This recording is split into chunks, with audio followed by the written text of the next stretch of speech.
স্বাধীন দেশে আমার বাচ্চারা মারা যাচ্ছে হামের টিকা না পেয়ে। যেই মহিলাটা কিনা ব্যাংকার, তাকে এই স্বাস্থ্য উপদেষ্টা বানিয়ে শুধু পুতুলের মতো বসিয়ে রেখেছিল। সেই প্রত্যন্ত অঞ্চল থেকে বাবা মারা দৌড়ে দৌড়ে ঢাকা আসছে কেন? এমন অসহায় বাংলাদেশ দেখার জন্য তো আমার ভাইয়েরা বোনেরা যুদ্ধ করেনি। দেখেন, অত্যন্ত দুঃখ ভারাক্রান্ত মন নিয়ে বলতে হয় যে স্বাধীনতার 55টি বছর পার হয়ে গেছে, এই স্বাধীন দেশে আমার বাচ্চারা মারা যাচ্ছে হামের টিকা না পেয়ে।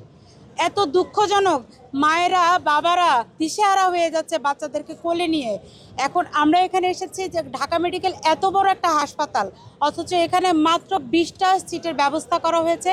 তার উপরে আপনি যদি কাউকে জিজ্ঞেস করেন, এখান থেকে আনসার থেকে শুরু করে সাহায্যকারীরা বলতে পারবে না যে আসলে হামের জন্য বিশেষ ব্যবস্থাটা কোথায় আছে।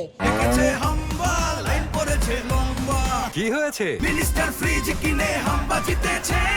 মিনিস্টার ফ্রিজ কিনুন, হাম্বা জিতুন। আরো আছে আকর্ষণীয় উপহার। যাকে আপনি জিজ্ঞেস করবেন সেই বলছে যে ওই অমুক দিকে যান বা অমুক দিকে যান বা সে অমুক দিকে যান। কেউ নির্ধারিত একটি তথ্য দিতে পারছে না যে আসলে শিশুদেরকে কোথায় নেওয়া হয়েছে, কোথায় রাখা হয়েছে, কেউই কিছু বলতে পারছে না। আসলে আমরা চাইবো এমন একটা বাংলাদেশ যেখানে বাবারা মায়েরা অসহায়ভাবে কাঁদবে না। আর দেখেন, 2024-এ কিন্তু আন্দোলন হয়েছিল কোটানার বিরুদ্ধে।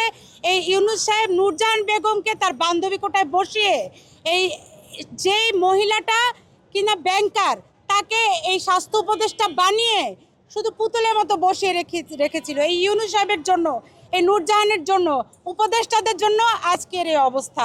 বাচ্চারা মারা যাবে কেন? হামের জন্য তো বাচ্চারা মারা যাওয়ার কোনো কথা ছিল না। আমার সোনার বাংলাদেশে মায়েরা বাবারা অসহায়ভাবে কেন থাকবে? দৌড়াচ্ছে বাচ্চাদেরকে কোলে নিয়ে, বাবারা মায়েরা দৌড়াচ্ছে, অথচ গ্রাম পর্যায়ে কোনো অবস্থা নাই। সেই প্রত্যন্ত অঞ্চল থেকে বাবা মারা দৌড়ে দৌড়ে ঢাকা আসছে কেন? এমন অসহায় বাংলাদেশ দেখার জন্য তো আমার ভাইয়েরা বোনেরা যুদ্ধ করেনি, তাই না? অতএব আমরা নতুন ধারা বাংলাদেশের পক্ষ থেকে বিচার চাই। ইউনূস সাহেব সহ তার উপদেষ্টা সব ইউনূস অ্যান্ড গং, এদের বিচার চাই। কারণ বাংলাদেশটাকে তো তারা খাদের কিনারে ফেলে রেখে গেছে। এমন বাংলাদেশ তো আমরা চাইনি।